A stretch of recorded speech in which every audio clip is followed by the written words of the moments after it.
Oh, is Natasha Denona? Mm-hmm. Wow.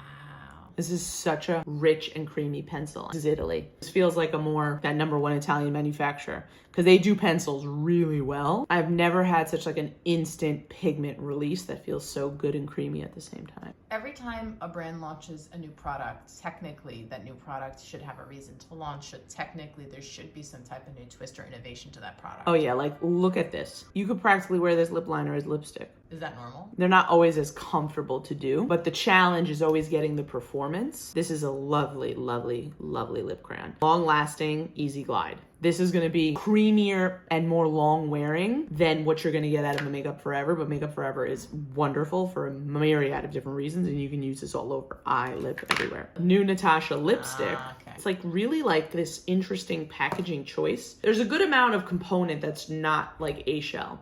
Wearable, nude, brownish, beige, warm tone. Oh my God. Interesting. Look at how loaded and creamy that pigment is. So what we're seeing out of lipsticks, this is now the 3rd lipstick I'm putting on in a series of a few weeks that's so intensely rich and hydrating and emollient. Super intense pigment load. Mario, Natasha, Charlotte. All makeup artists too. Nothing I've seen in the drugstore as rich as this. L'Oreal may have something coming in the next 8 months.